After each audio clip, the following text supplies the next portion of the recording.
आज से हम हरिवंश पुराण जी का स्वाध्याय शुरू कर रहे हैं। आचार्य जिनसेन द्वारा रचित। मंगलम भगवान वीरो मंगलम गौतमो गणी मंगलम कुंद कुंदाद्यो जैन धर्मोस्तु मंगलम। नमो अरिहंताणम नमो सिद्धाणम नमो आयर्याणम नमो उवज्जायाणम नमो लोये सवसाहुणम। पंच परमेष्ठी भगवान की जय। अगले 45 मिनट के लिए सभी प्रकार के पापों का त्याग करके सभी 9 बार नमोकार मंत्र पढ़ लें।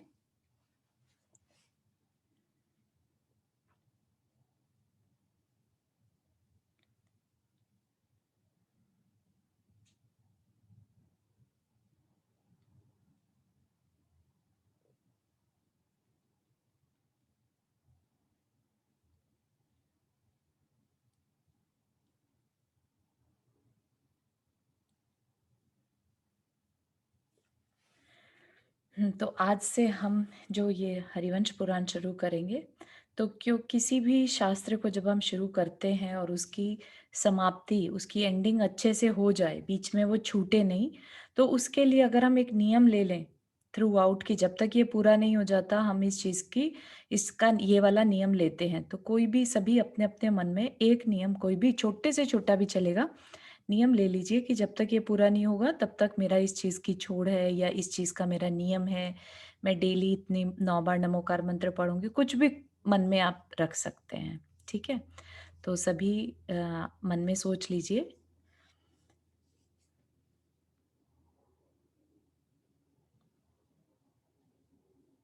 और अगर अभी नहीं समझ में आ रहा है तो इट्स ओके, 1 घंटे बाद शाम तक आप ले लीजिए, ठीक है? आज आज किसी भी टाइम ले लीजिए नियम, ठीक है? तो क्या नियम बताएं? एनीथिंग क्या एनीथिंग नियम यू बताएं? वांट टू टेक कि भई मैं अपने खाने में ये चीज़ छोड़ रही हूँ फॉर दैट टाइम पीरियड, है ना? या अपना खाना कोई भी छोटे से छोटा नियम ले सकते हैं। 1 बार नमोकार मंत्र दिन में पढ़ना है, 9 बार पढ़ना है, जाप करनी है, कैसा भी, ठीक है? हाँ। तो ये जो हरिवंश पुराण हम पढ़ने जा रहे हैं, ये क्या कह रहे हैं यहाँ पर दिगंबर संप्रदाय के कथा साहित्य में अपना प्रमुख स्थान रखता है। यह विषय जो रविशरण आचार्य का पद्म पुराण हमने सबसे पहले पढ़ा था, है ना? दूसरा क्या पॉपुलर है? जटा सिंह नंदी का वरांग चरित। कोई राजा हुए हैं वरांग, है ना? तो उनका चरित्र दूसरा नंबर पर है और तीसरा यह जिनसेन का हरिवंश पुराण है। तो कथा साहित्य में ये 3 सबसे पॉपुलर हैं, प्रचलित हैं।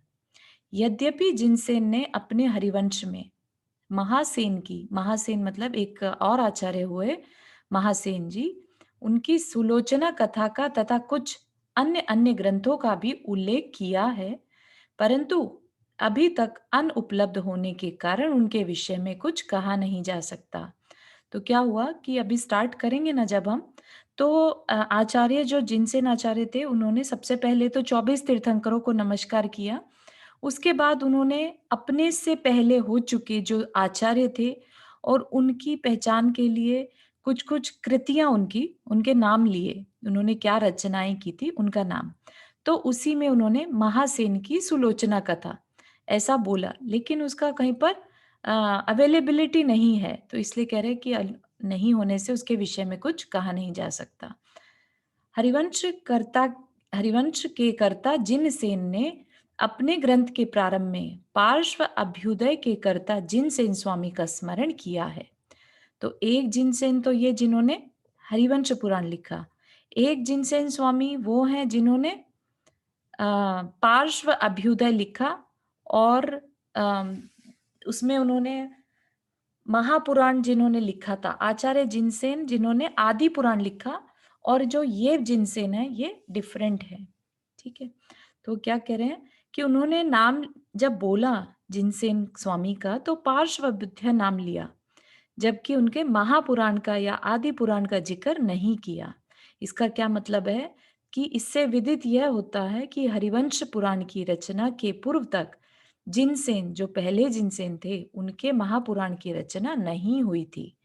मतलब कि दोनों जिनसेन जो हैं सेम टाइम फ्रेम में चल रहे थे। महापुराण जिनसेन स्वामी के जीवन की अंतिम रचना है, इसलिए तो वह उनके द्वारा पूर्ण नहीं हो सकी थी। उनके शिष्य गुणभद्र आचार्य के द्वारा पूर्ण किया गया। जो हमने उत्तर पुराण जी पढ़ा, उसका पहले भाग का नाम है महापुराण, ठीक है, जिसको आदि पुराण भी कहते हैं। तो महापुराण या आदि पुराण कह लीजिए, जिनसेन स्वामी ने शुरू किया था और उन्हीं का ही अभिप्राय था कि वो उत्तर पुराण भी लिखें, लेकिन उससे पूर्व उनकी समाधि हो गई। तब उनके शिष्य गुणभद्र आचार्य ने उसे पूरा किया था। ठीक है, हमने दोनों अच्छे जो शास्त्र थे वो पढ़ लिए। ठीक है, अब इसका बता रहे हैं कि इसके रचयिता के बारे में। हरिवंश पुराण के रचयिता आचार्य जिनसेन पुन्नाट संघ के थे। पुन्नाट बेसिकली कर्नाटक का प्राचीन नाम है। ये महापुराण आदि के कर्ता जिनसेन से भिन्न है। ठीक है, तो ये कंफ्यूजन नहीं रखिएगा कि ये वो ही आचार्य जिनसेन है जिन्होंने आदि पुराण या महापुराण लिखा था। तो महापुराण के कर्ता जिनसेन से भिन्न है। इनके गुरु का नाम कीर्तिसेन तथा दादा गुरु का नाम जिनसेन था। तो ये और भी किसी तीसरे जिनसेन की बात कर रहे हैं। महापुराण आदि के कर्ता जिनसेन के गुरु वीरसेन तथा दादा गुरु आर्य नंदी थे। ठीक है, वीरसेन जिन्होंने धवला जी लिखी थी और उसके बाद महाधवला जिनसेन आचार्य ने लिखी। पुन्नाट कर्नाटक का प्राचीन नाम है, इसलिए इस देश के मुनि संघ का नाम पुन्नाट संघ था। जिनसेन का जन्म स्थान, माता पिता, प्रारंभिक जीवन का कुछ भी उल्लेख उपलब्ध नहीं है। ग्रह विरत पुरुष के लिए इन सब के उल्लेख की आवश्यकता भी नहीं है। ठीक है, आचार्य जिनसेन बहुत विद्वान थे, यह हरिवंश पुराण के स्वाध्याय से स्पष्ट हो जाता है। ठीक है, तो इतनी जानकारी कि कब इसका निर्माण हुआ। इसका निर्माण 840 विक्रम संवत में हुआ था। ठीक है, तो विक्रम संवत ऑलमोस्ट 30-40 साल का डिफरेंस आता है आफ्टर डेथ एडी, है ना। तो इसका क्या मतलब है कि 8वीं शताब्दी का ये लिखा हुआ शास्त्र है। 8वीं या 9वीं बोली जाएगा, राइट, 9th सेंचुरी का, 9th सेंचुरी का ये शास्त्र जी लिखा हुआ है। ठीक है, तो शुरू करते हैं। प्रथम सर्ग पहला, तो वो सबसे पहले 24 तीर्थंकरों को नमस्कार करेंगे। और हरिवंश पुराण क्या है? बेसिकली हरिवंश पुराण में जैन महाभारत है। ठीक है, कृष्ण जी का जीवन चरित्र और पांडव और कौरवों का चरित्र इसमें आएगा।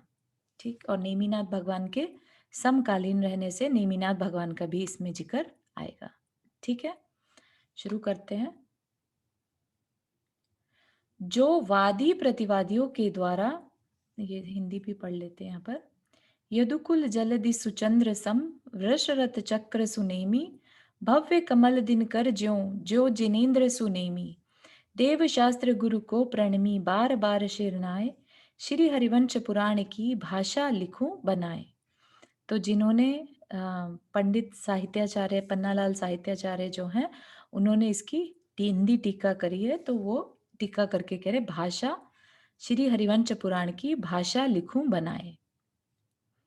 तो क्या है यहाँ पर? जो वादी प्रतिवादियों के द्वारा निर्णीत होने के कारण सिद्ध हैं, उत्पाद व्यय एवं ध्रुव लक्षण से युक्त जीवादि द्रव्यों को सिद्ध करने वाला है और द्रव्य आदिक नय की अपेक्षा अनादि तथा पर्याय आर्थिक नय की अपेक्षा सादी है, ऐसा जिन शासन सदा मंगल रूप है। जिन शासन मतलब जो जिन धर्म का शासन है, राइट, जो जैन धर्म को मानने वाले हैं। ऐसे वर्धमान स्वामी का जैसे अभी शासन चल रहा है, तो ऐसा शासन सदा मंगल रूप है, ये मंगल करने वाला है। क्यों है? क्योंकि इस जिन शासन ने वादी प्रतिवादियों के द्वारा निर्णीत होने के कारण सिद्ध है। मतलब कि इसको जब रचा गया तो आज तक ऐसा नहीं हुआ कि इसके न्याय शास्त्र में किसी भी आचार्य ने कोई इसमें क्वेश्चन रेज किया हो कि नहीं ये सही नहीं है, इसका यहाँ पर ये होना चाहिए था। ऐसा पुराण की कथाओं में भले ही दो कथाएं एक पैरेलल में चल सकती हैं, राइट, लेकिन जो उसके सिद्धांत हैं, जैन धर्म के सिद्धांत हैं, फंडामेंटल्स हैं, फाउंडेशन है, राइट, उनमें कहीं पर भी वादी प्रतिवादी नहीं हुए। ठीक है ना, जैनेतर भले ही उस पे प्रतिवाद कर दे, राइट? उसके ऊपर आक्षेप लगाए कि ये ठीक नहीं है, ऐसे कैसे कह सकते हैं, और फिर उसको न्याय की भाषा में समझाया गया, ठीक है ना? तो क्या कह रहे हैं, वादी प्रतिवादियों के द्वारा निर्णीत होने के कारण, निर्णीत मतलब निर्णय लिया गया कि हाँ ये सही है, होने के कारण सिद्ध है। और क्या करता है ये, उत्पाद व्यय एवं द्रव्य लक्षण से युक्त जीव आदि द्रव्य, जीव आदि द्रव्य में यहाँ पर छहों द्रव्यों को लेना, ठीक है। और क्या है, उत्पाद व्यय और द्रव्य लक्षण, मतलब कि जीव आदि जो द्रव्य हैं, छह द्रव्य हैं, वो कैसे हैं, सभी के साथ उत्पाद व्यय और द्रव्य लगा हुआ है, राइट। जीव है तो उसकी पर्याय जो है बदलती रहती हैं, राइट। तो जीव की पर्यायों का उत्पाद और व्यय होता है, राइट। समझ पा रहे हैं ये बात, कि जो जैसे आज हम हैं, कल यही शरीर कुछ और हो जाएगा, लेकिन अंदर जो बैठी आत्मा है वो ध्रुव्य है। ध्रुव्य मतलब हमेशा बना रहने वाला। लेकिन उसके साथ साथ उत्पाद व्यय भी हो रहा है। किसका हो रहा है फिर? हमारी पर्यायों का, राइट। पर्याय हमारी, उत्पाद मतलब नया बनना, और व्यय मतलब खत्म होते जाना। तो सब कुछ यूनिवर्स में जो भी है वो भी इसी तरह चलता है। सब कुछ उत्पाद व्यय और द्रव्य के साथ होता है। परमाणु अपने आप में परमाणु है, लेकिन उसकी पर्यायें बदलती जाती हैं। उनका उत्पाद मतलब नया बनना, और व्यय जो बना है वो खत्म होना। तो सारे द्रव्य जो हैं उत्पाद व्यय द्रव्य लक्षण युक्त जीव आदि द्रव्यों को सिद्ध करने वाला है कि छह द्रव्य होते हैं। और द्रव्यार्थिक नय की अपेक्षा अनादि, अनादि से मतलब समझ में आया जिसका कोई आदि न हो। आदि नहीं है मतलब अनंत हो गया, राइट। अनंत। तो द्रव्य आदि नय, नय क्या होता है? नय होता है पर्सपेक्टिव। और द्रव्य आर्थिक का मतलब क्या है, कि जो द्रव्य है, द्रव्य मतलब जैसे हम हैं, हमारे अंदर द्रव्य क्या है, हमारी सोल द्रव्य है, ठीक है। तो अगर हम सोल की अपेक्षा से बात कहें तो हम क्या हैं? अनादि हैं, हमारा कोई स्टार्टिंग नहीं है। लेकिन अगर हम पर्याय की अपेक्षा से कहें, पर्याय यहाँ पर क्या है? हमारी बॉडी, राइट। हम चेंज करते रहते हैं। पर्याय में आप ऐसे भी ले सकते हैं कि हम कभी बच्चे थे, फिर हम बड़े हुए, फिर हम बूढ़े हुए, फिर हम खत्म हो गए, राइट। तो पर्याय बदलती रहती हैं। तो उस नजर से अगर हम देखें तो उसकी अपेक्षा से हम सादी हैं, मतलब स आदि, है ना, हमारा कहीं से स्टार्टिंग हुई है, ठीक है। तो जैन धर्म के जो सिद्धांत हैं वो इतना अनेकांतवाद को लेके चलता है कि नयों के बिना कोई बात नहीं होती। नए मतलब पर्सपेक्टिव। तो किस पर्सपेक्टिव से तुम क्या बात कह रहे हो, ठीक है ना। तो इस वजह से वो सबका मंगल करने वाला है। झगड़े की कहीं कोई बात नहीं है। कोई कहे कि अरे सब कुछ अनादि है, तो यस अनादि है, लेकिन किसी अपेक्षा से अनादि है। कोई कहे कि सब कुछ सादी है, तो यस इट इज, बट किसी अपेक्षा से। तो कौन सी अपेक्षा लगाना, वो नॉलेज लेवल पे डिपेंड करता है, ठीक है। जिसका नॉलेज लेवल जितना ज्यादा होगा वो उतना ही ज्यादा नयों की जानकारी रखेगा, और नयों से ही बात को समझने वाला होगा। सामने वाला अगर कुछ कह रहा है वाद विवाद की अपेक्षा से, तो उसको पता है कि ये किसी नए से उसकी बात भी सही है, ठीक है ना। तो जैन धर्म का सबसे सुंदर चीज क्या है, कि कोई भी कभी भी गलत नहीं है। कोई भी अपनी बात रखता है तो किसी अपेक्षा से वह उसे सही मानकर ही सामने रखता है, ठीक है। तो क्या होता है उससे फिर, जो बात करने वाले हैं आपस में, उनमें अहंकार नहीं आने पाता, उनमें ये नहीं आने पाता कि मेरी नॉलेज, मैं सही हूँ, ठीक है ना। कि सामने वाला भी किसी अपेक्षा से सही है, चाहे वो नॉन जैन ही हो, राइट। तो इतना ब्रॉडर विजन जैन धर्म को डिटेल में पढ़ने से, जो नयों की जानकारी ले लेता है ना, कभी हमें समय मिलेगा ना, तो हम भी एक जिनेन्द्र वर्णी जी की बुक है नए दर्पण, ठीक है, वो अगर हमने पढ़ ली एक बार, तो हम ये समझ लीजिए कि इतना ब्रॉडर विजन हो जाएगा कि कहीं से भी झगड़े का कोई कारण नहीं रह जाएगा। आज रिश्तों में और अपने अंदर जो द्वंद चलता है, गुस्सा होना या एक्सपेक्टेशंस रखना, इसने ऐसे कैसे कह दिया, राइट? ये सब क्यों चलता है? क्योंकि हम सामने वाले के पर्सपेक्टिव को नहीं जान पाते, या हमारे पर्सपेक्टिव को सामने वाला नहीं जान पाता। अगर हम अपने धर्म से ये बात सीख लें कि हर एक बात किसी ना किसी पर्सपेक्टिव से कही जाती है, सिर्फ समझने की बात है कि उसने किस पर्सपेक्टिव से ये बात कही, राइट? पेड़ों के झुंड को हम जंगल भी कह सकते हैं, और अगर हम उसे एक एक कहें तो सिंगल सिंगल पेड़ भी कहते हैं। लेकिन पेड़ों को कभी, बहुत सारे पेड़ों तो जंगल कहा जाता है, लेकिन एक ही पेड़ हो तो जंगल नहीं बोलते, राइट? कोई जंगल बोल रहा है, इसका मतलब वहां पर बहुत सारे पेड़ हैं। तो ये क्या नॉलेज का विषय है। अगर जिसको नहीं पता होगा जंगल, तो वो लड़ने बैठ जाएगा, नहीं नहीं ये पेड़ होते हैं, ये जंगल कहाँ से है, राइट? और जंगल वाला कहेगा कि ये पेड़ नहीं है, ये जंगल है। तो दोनों अपनी अपनी बात को पकड़कर बैठे रहेंगे, जबकि दोनों की ही बात किसी अपेक्षा से सही है। हाँ, भूमिका आपने हाथ रेज किया।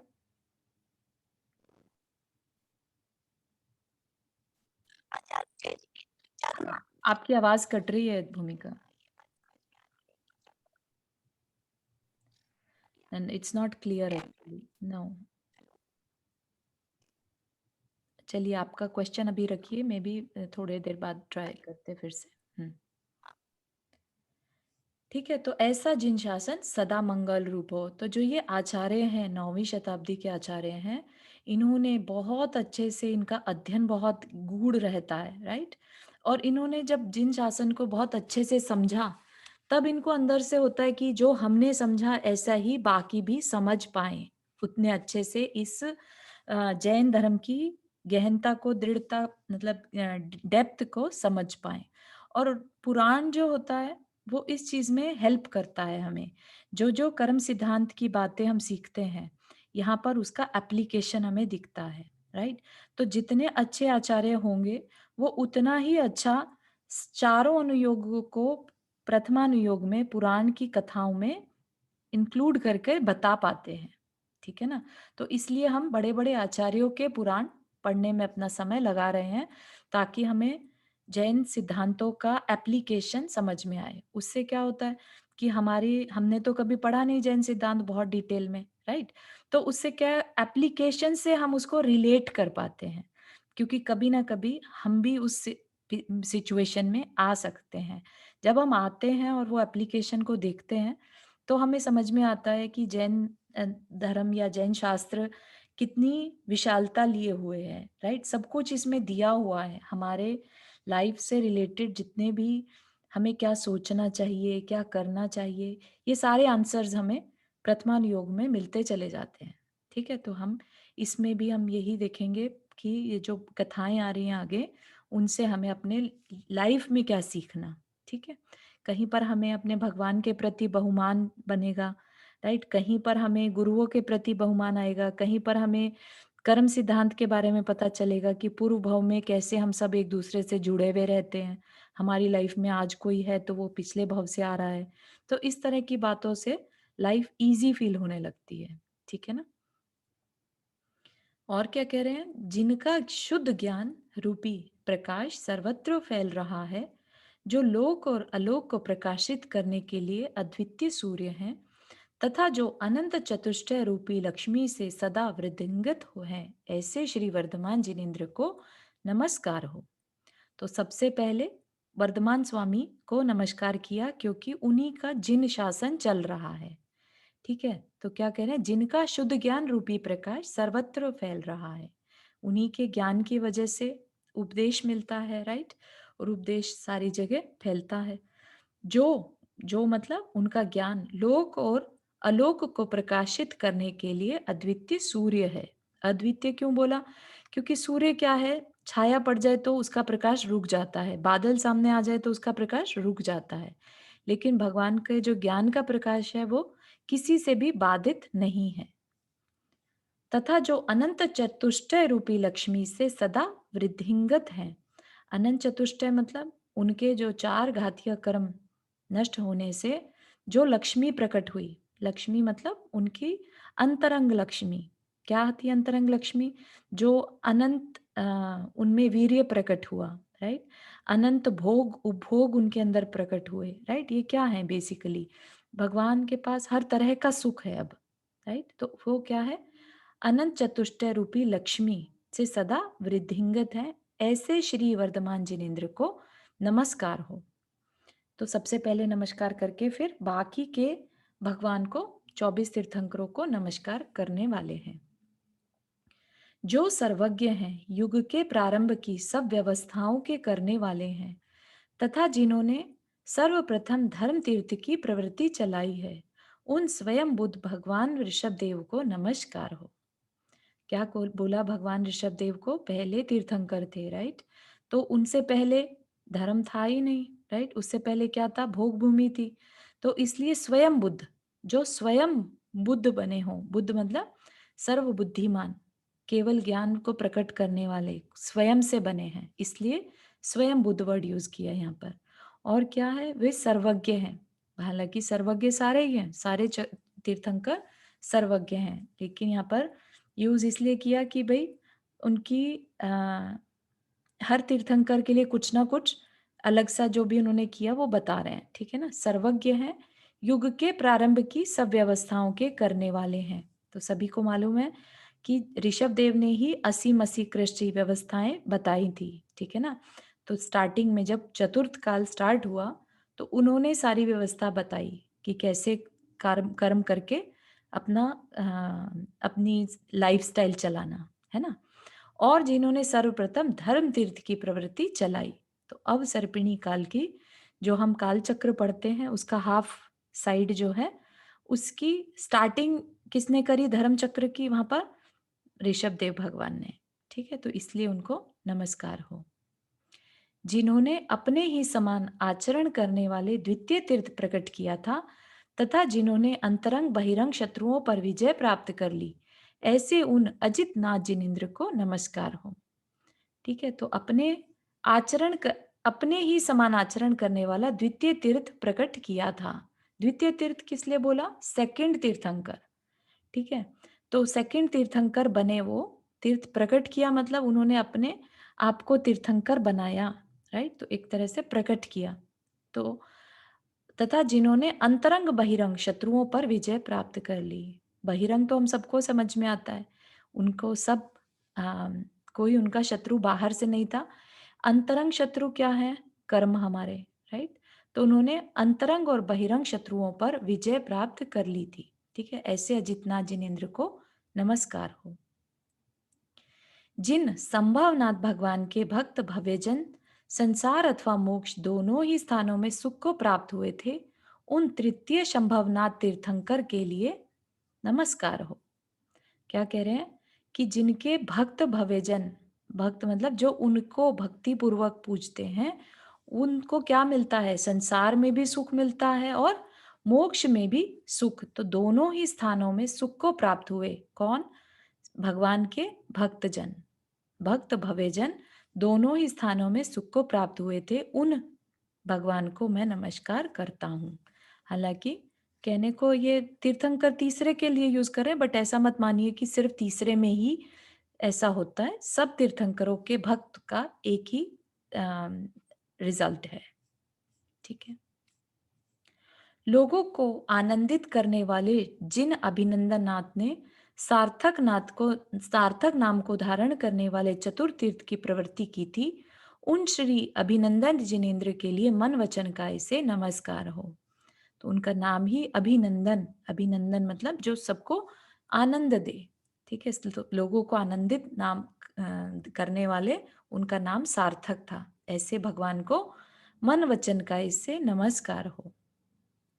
फिर पांचवें तीर्थंकर, जिन्होंने विस्तृत अर्थ से सहित पंचम तीर्थ की प्रवृत्ति की थी, मतलब पांचवें तीर्थ को चलाया था, तथा जो सदा सुमति सद्बुद्धि, सुमति मतलब सद्बुद्धि के धारक थे, ऐसे उन पंचम सुमतिनाथ तीर्थंकर के लिए नमस्कार हो।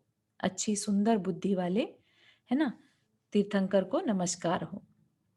ऐसा हम ये भी मान सकते हैं, जैसे हम कई बार 24 तीर्थंकर की स्तुति पढ़ते हैं ना, उसी तरह का आप ये मान सकते हैं। कमलों की प्रभा को जीतने वाली जिनकी प्रभा ने दिशाओं को दे दीप्यमान किया था, ऐसे उन छठवें तीर्थंकर श्री पद्म प्रभु जिनेन्द्र के लिए नमस्कार हो। ठीक है। इसमें बता दीजिएगा कि कहाँ पर बात समझ में नहीं आ रही है, तो हम उसको और डिटेल में पढ़ सकते हैं। जिन्होंने आत्महित से संपन्न होकर परहित के लिए सप्तम तीर्थ की उत्पत्ति की थी तथा जो स्वयं कृत कृत्य थे, उन सुपार्श्वनाथ भगवान के लिए नमस्कार हो। ठीक है, जिन्होंने आत्महित से संपन्न होकर कि खुद का कल्याण किया और दूसरे का भी कल्याण किया, और फिर क्या किया, सप्तम तीर्थ की उत्पत्ति की। जो स्वयं कृत कृत्य थे, कृत कृत्य मतलब जो करने योग्य कार्य हो वो सब कुछ कर लिया जाए। तो करने योग्य कार्य क्या है? अपने कर्मों का नाश करना, अपने आप को पाना, राइट? तो वो स्वयं कृत कृत्य थे, उन्होंने अपने आप को करने लायक सब कार्य कर लिए थे। उन सुपार्श्वनाथ भगवान के लिए नमस्कार हो। जो इंद्रों के द्वारा सेवित अष्टम तीर्थ के प्रवर्तक एवं रक्षक थे तथा जो चंद्रमा के समान निर्मल कांति के धारक थे, उन चंद्रप्रभ जिनेन्द्र के लिए नमस्कार हो। तो जो इंद्र हैं वो एक्चुअली तो सारे तीर्थंकरों की रक्षा की सेवा करते हैं, राइट? तो यहाँ पर सिर्फ नमस्कार के पर्पज से बोल रहे हैं। इंद्रों के द्वारा सेवित, है ना? इंद्रों के द्वारा सेवनीय मतलब जिनकी सेवा इंद्र करते हैं, ऐसे आठवें तीर्थ के प्रवर्तक मतलब आठवें तीर्थंकर जो थे, वो उनको मैं नमस्कार करता हूँ। और क्योंकि चंद्रप्रभ नाम था तो ऐसा बोल रहे हैं कि चंद्रमा के समान निर्मल कांति के धारक। अदरवाइज तो सारी तीर्थंकर निर्मल कांति के ही धारक थे। जिन्होंने अपने शरीर तथा दांतों की कांति से कुंद पुष्प की कांति को परास्त कर दिया था और जो नौवें तीर्थ के प्रवर्तक थे, उन पुष्प दंत भगवान के लिए नमस्कार हो। तो पुष्प दंत है ना, दंत मतलब दांत और पुष्प मतलब फूल। तो उसका मतलब निकाल कर बोल रहे हैं कि अपने शरीर और दांतों की कांति से कुंद पुष्प की कांति को परास्त किया। कुंद पुष्प एक सफेद रंग का फूल होता है, तो कह रहे हैं कि उनके दांतों की कांति फूल से भी सुंदर थी। तो ऐसे भगवान को नमस्कार हो। जो प्राणियों के संताप को दूर करने वाले उज्जवल एवं शीतल 10वें तीर्थ के कर्ता थे, उन कुमार्ग के नाशक श्री शीतलनाथ जिनेन्द्र के लिए नमस्कार हो। जिन्होंने श्री शीतलनाथ भगवान के मोक्ष जाने के बाद व्युत्पत्ति को प्राप्त तीर्थ को प्रकट कर भव्य जीवों का संसार नष्ट किया था तथा जो 11वें जिनेन्द्र थे, उन श्री श्रेयांशनाथ भगवान के लिए नमस्कार हो। तो यहाँ पर क्या कह रहे हैं कि जब शीतलनाथ भगवान मोक्ष चले गए, उसके बाद कुछ समय बाद जो तीर्थ था, वो मतलब धर्म था, वो खत्म हो गया था। तो क्या कह रहे हैं, विच्युत्ति को प्राप्त तीर्थ मतलब धर्म जो था वो बिल्कुल नाश हो गया था। तो उसके बाद भव्य जीवों का संसार नष्ट किया किसने? श्रेयांशनाथ भगवान ने अपने उपदेश के थ्रू जीवों का संसार नाश किया। ठीक है ना, जीव फिर से मोक्ष जाने के लिए प्रयास करने लगे। ठीक है ना, बीच में बिल्कुल खत्म हो गया था, तो कोई मोक्ष ही नहीं जा पा रहा था, राइट? लेकिन भगवान ने फिर से उसको स्थापित कर दिया। जिन्होंने कुतीर्थ रूपी अंधकार को नष्ट कर 12वां उज्जवल तीर्थ प्रकट किया था तथा जो सबके स्वामी थे, ऐसे उन वास पूज्य भगवान रूपी सूर्य को नमस्कार हो। फिर क्या हुआ? श्रेयांशनाथ भगवान के बाद भी फिर से तीर्थ खत्म हुआ, धर्म खत्म हो गया। तो क्या कह रहे हैं कि जिन्होंने कुतीर्थ रूपी अंधकार को नष्ट किया और 12वां उज्जवल तीर्थ प्रकट किया, ऐसे वास पूज्य भगवान को भी नमस्कार हो। फिर 13वें तीर्थंकर विमलनाथ भगवान के साथ भी सेम हुआ। वासुपूज्य भगवान के बाद फिर से तीर्थ विच्छिन्न हो गया। जी नंदा जी, आपने हाथ रेज किया। हाँ, मेरा एक सवाल है कि एक तीर्थंकर के जाने के बाद और दूसरे तीर्थंकर के आने के बाद हम्म। हमेशा ही बीच में गैप होता है, और कुछ आइडिया है वो कितना होता है या कितना भी हो सकता है? हाँ, कितना भी हो सकता है, डिपेंड करता है। एक्चुअली ये सब कुछ डिसाइडेड रहता है कि इस तीर्थंकर के बाद अगले तीर्थंकर कितने समय में होंगे। तो ये जो व्यवस्थाएं हैं जो हम देख रहे हैं, ये भरत क्षेत्र, ऐरावत क्षेत्र में रहती है ऐसी। ठीक है, जैसे विदेह क्षेत्र है, विदेह क्षेत्र में हमेशा तीर्थंकर बने रहते हैं। एक तीर्थंकर मोक्ष गए तो दूसरे को केवल ज्ञान हो जाएगा, ऐसा। ठीक है ना, तो ये जो व्यवस्था है, जो टाइम डिस्टेंस आता है, तो ये व्यवस्था भरत क्षेत्र की है। ठीक है, और कितना अच्छा। डिस्टेंस आएगा वो डिपेंड करता है। जब हम हो सकता है शायद आगे भी देख लें, तो एग्जाम्पल के लिए जो याद है वो बता देते हैं कि जैसे पार्श्वनाथ भगवान थे, उसके हम्म, बाद महावीर स्वामी हुए तो बीच में 250 वर्ष का गैप आया। ठीक है, तो 250 वर्ष तक तीर्थंकर नहीं थे, लेकिन धर्म चलता रहा। पार्श्वनाथ भगवान का जो उपदेश था उसी को लोगों ने कंटिन्यू किया। ठीक है ना? तो उस टाइम तीर्थ खत्म नहीं हुआ, धर्म खत्म नहीं हुआ, लेकिन यहाँ पर जिनकी हम बात पढ़ रहे हैं यहाँ पर श्रेयांशनाथ भगवान से लेकर, है ना, तो बीच में तीर्थ खत्म हो गया था। ठीक है, लोगों का मोक्ष जाना खत्म हो गया था यहाँ से, इस क्षेत्र से। ठीक है, क्योंकि धर्म नाम की चीज क्या होती है, ये सब जिन धर्म खत्म हो गया था। ठीक है। Thank you. Sure. भूमिका, अभी आप ट्राई करेंगे आपका क्वेश्चन?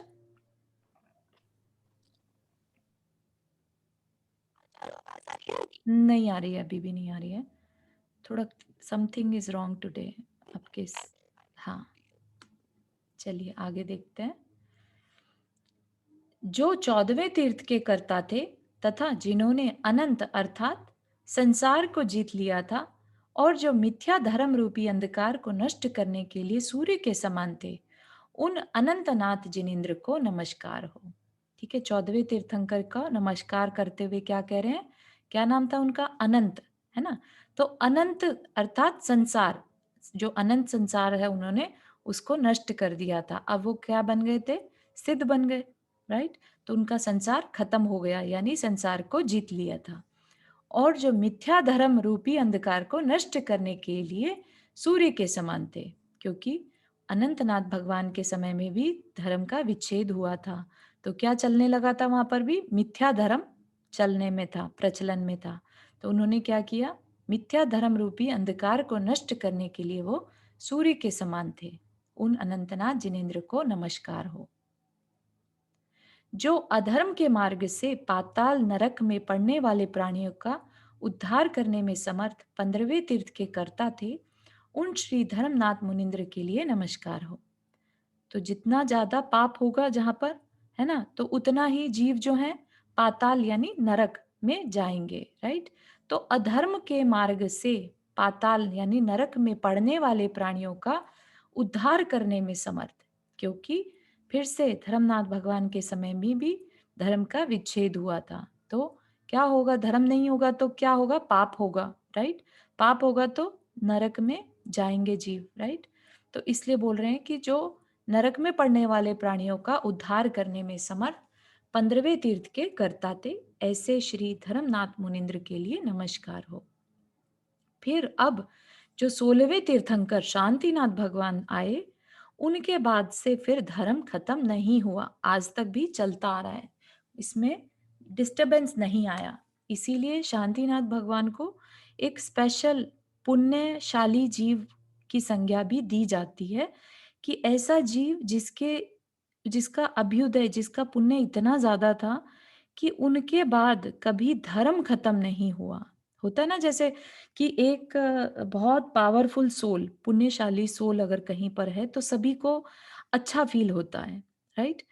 तो ये उनके पुण्य का प्रताप है। इसी तरह से शांतिनाथ भगवान का जो पुण्य था वो इतना ज्यादा है कि आज तक धर्म कंटिन्यू चलता चला जा रहा है, उसको तोड़ने वाला कोई नहीं मिल पाया, राइट? तो इस वजह से उनकी विशेषता रहती है। और हम जब अपने लिए शांति की इच्छा करते हैं तो हम शांतिनाथ भगवान को ज्यादा इम्पोर्टेंस देते हैं। ठीक है, लेकिन ऐसा नहीं है कि मोक्ष जाने के लिए सिर्फ शांतिनाथ भगवान का उपदेश ही काम आता है, नहीं, ऐसी बात नहीं। सिर्फ ये उनकी स्पेशल पुण्य की बात कर रहे हैं, क्योंकि शांतिनाथ भगवान चक्रवर्ती भी थे, राइट, कामदेव भी थे और तीर्थंकर भी थे। तो देख सकते हैं ना कि उनका पुण्य कितना रहा होगा। ठीक है, तो जो 16वें तीर्थ के कर्ता थे, जिन्होंने अतिवृष्टि अनावृष्टि आदि नाना इतियों को शांत किया था। मतलब कि अतिवृष्टि मतलब बहुत ज्यादा बारिश होनी है, और अनावृष्टि जब बिल्कुल बारिश ना हो, तो ये क्या होती हैं?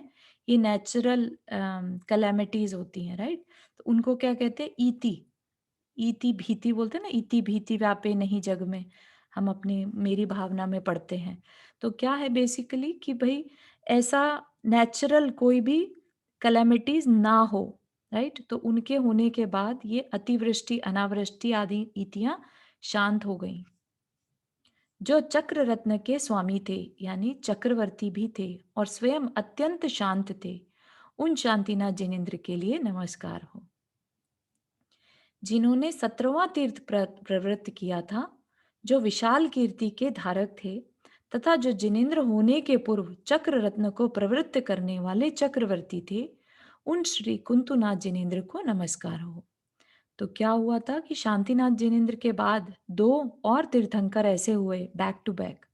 पहले शांतिनाथ, फिर कुंथुनाथ और फिर अरनाथ, जो कि तीर्थंकर भी हुए, कामदेव भी हुए और चक्रवर्ती भी हुए। 3 पदवियाँ उनको शलाका पुरुष की जो होती है ना, महापुरुष वाली पदवी मिली।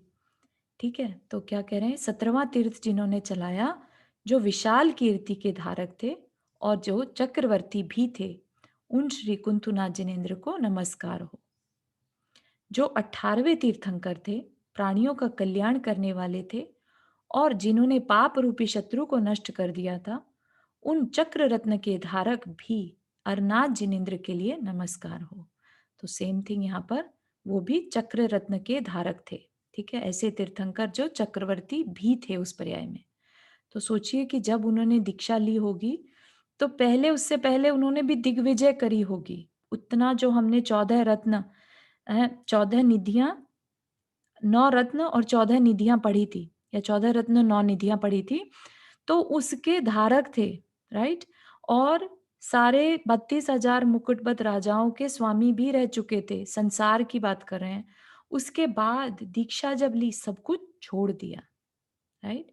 तो सोचिए कि मतलब बार बार एग्जाम्पल में आता ना वैराग्य भावना, जब हम पढ़ते हैं कि अगर संसार में सुख होता तो तीर्थंकर क्यों उसको त्याग कर देते, राइट?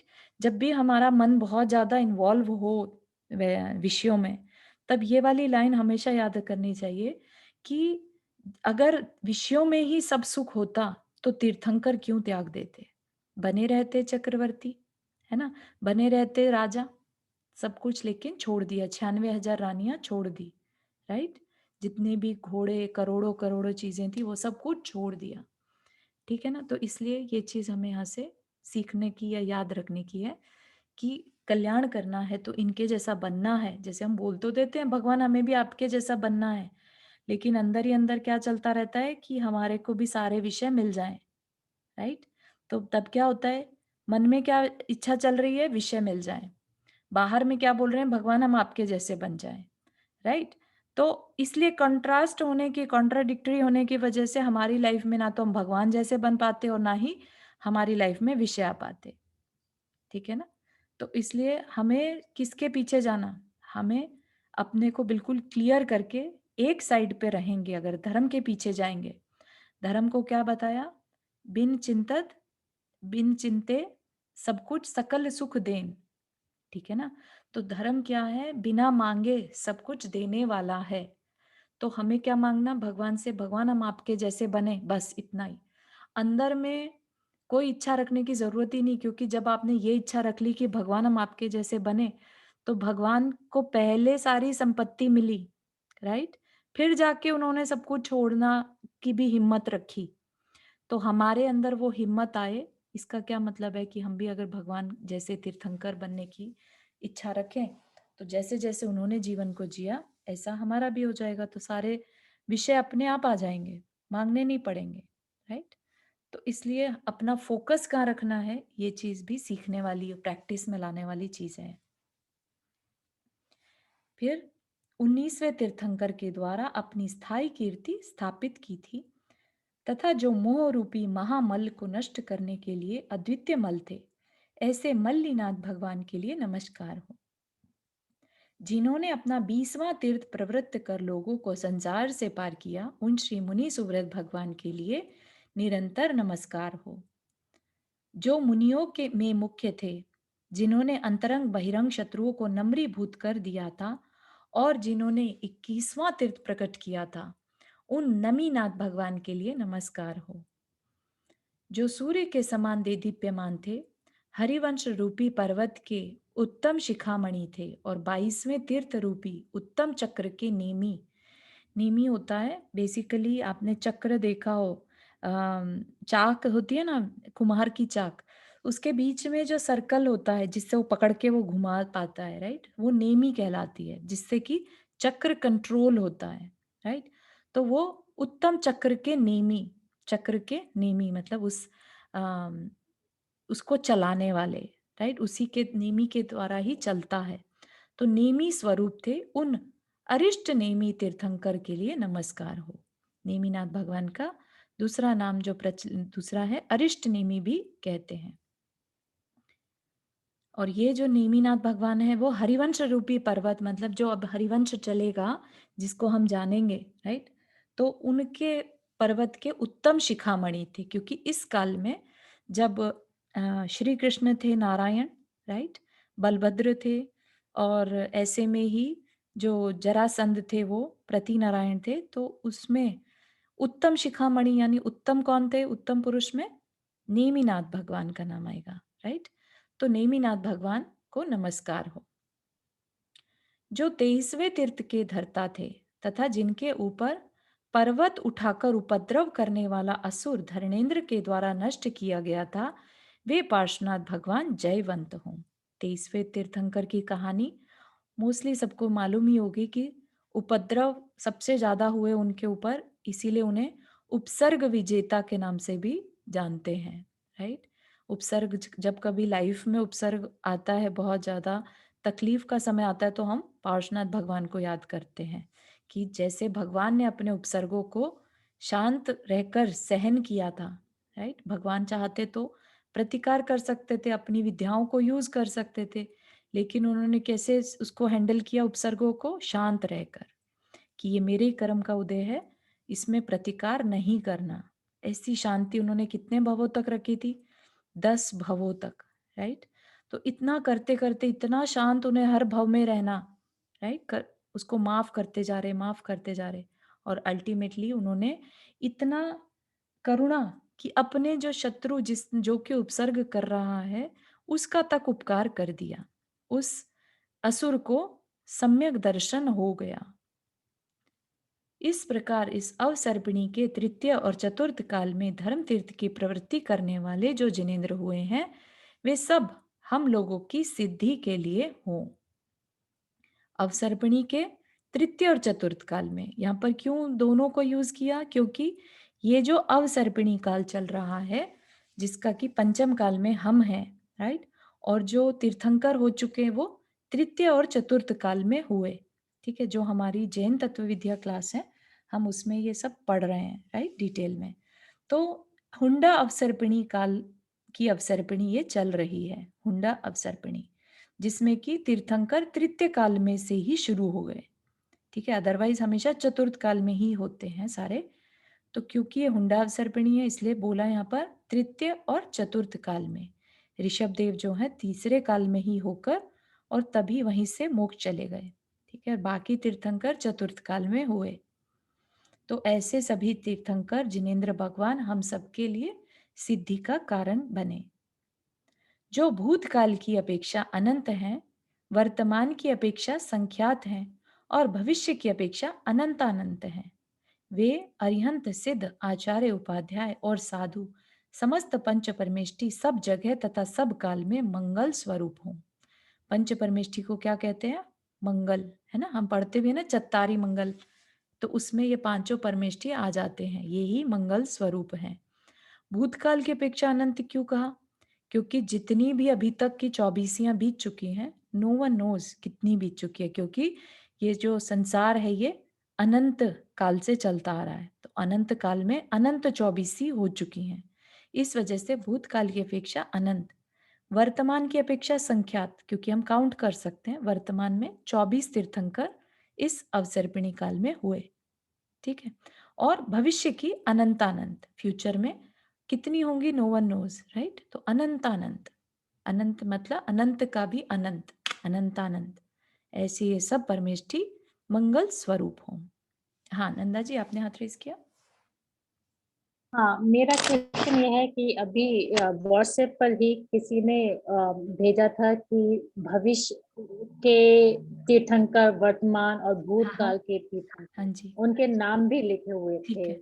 हुँ। तो अब जैसे ये 5 काल और छठा काल हो जाएगा, फिर जी। से हम रिपीट करेंगे, फिर हुँ। चौथा काल आएगा, करेक्ट। तो उसमें फिर वो जो भूतकाल वाले तीर्थंकर हैं, वो सारे आएंगे, भविष्य काल वाले, जो भविष्य काल भविष्य वाले, है सॉरी, ना? हाँ, भविष्य काल बिल्कुल, वाले। बिल्कुल सही है, तो ऐसा ही है। तो ये क्या 3 जो लिखे हैं, हुँ। ये सिर्फ मतलब इन 12 कालों का वो है कि मतलब 3 समय का है क्या, या सेम साइकिल रिपीट होता रहता है? ये सेम साइकिल रिपीट नहीं, मतलब सेम नाम नहीं रिपीट होंगे, ना ही सेम जीव रिपीट होंगे, कोई और बनेगा, राइट? नहीं, वो तो कोई और बनेगा, क्योंकि ये सब तो मोक्ष चले गए। हाँ, हाँ, तो मतलब फिर से एक भूतकाल खत्म हो जाए, हाँ, सॉरी, भविष्य काल एक बार हो गया, करेक्ट। फिर जो उसके बाद वाला जो आएगा, उसमें फिर अलग नाम और यस, अलग बिल्कुल सही है। तो आगे से आगे ये भूत, भविष्यत, वर्तमान की जो 24 है, उनके नाम पता चलते रहेंगे, ठीक है ना? सेम ऐसे ही। तो जो अब भविष्य में आ जाएगा, फिर उनका भी कोई भविष्य में होगा। हम्म, ठीक है ना? तो इस तरह से ये चलते जाएँगे। हमेशा हर अवसर्पिणी और उत्सर्पिणी में 24-24 होते रहेंगे। ठीक है ना? तो अभी जो करंट के 24 हैं वो अवसर्पिणी के 24 हैं, फिर उत्सर्पिणी के 24 आएँगे। ठीक है? अच्छा, तो हुँ, ये जो आगे वाले भविष्य काल के जो नाम है, जी। तीर्थंकर हैं, हुँ, हुँ। ये किसने लिखे हैं, मतलब किसने बताया है, ये कहाँ पर लिखे भगवान हुए के उपदेश में ही है, जैसे हम क्वेश्चन पूछें अगर जाकर, राइट, गणधर आचार्य से, तो गणधर आचार्य के मन में कुछ भी प्रश्न अगर आता है तो उनका आंसर उनको अपने आप मिल जाता है। तो उसी दिव्य ध्वनि के थ्रू जो आज शास्त्र रचित हुए उस समय, राइट, हैं? उसी के थ्रू ये नॉलेज मिल रही है, ठीक है, कि ये 24 तीर्थंकर फ्यूचर में होने वाले हैं। जिस तरह से हमने पद्म पुराण जी पढ़ा, ठीक है? तो हम्म, उसमें क्या देखा था हमने, राजा श्रेणी क्वेश्चन पे क्वेश्चन करता रहता है कि मुझे इसके बारे में बताओ, मुझे इसके पास्ट लाइफ के बारे में बताओ, राइट? तो जैसे पास्ट लाइफ के बारे में, उनके भवों के बारे में बताया, ऐसे ही फ्यूचर में अब कौन-सी 24वीं आने वाली है, उनके बारे में बताओ। तो उनके नाम फिर गौतम गणधर ने बताए, ठीक है? Hmm, thank you, sure, that's very helpful. Good, alright. और किसी को कोई question before we end the class? Bhumika wanna try? आप लिख के, अच्छा आप ड्राइव कर रहे हो तो अपना क्वेश्चन में भी बाद में आप ग्रुप में पूछ सकते हैं। हाँ,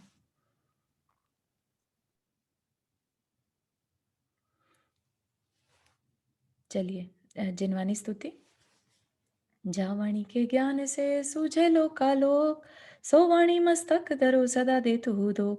हे जिनवाणी भारती तो ही जपो दिन रैन, जो तेरा शरणा गहे सो पावे सुख चैन। सभी 9 वर्ण मुखर मंत्र पढ़ ले।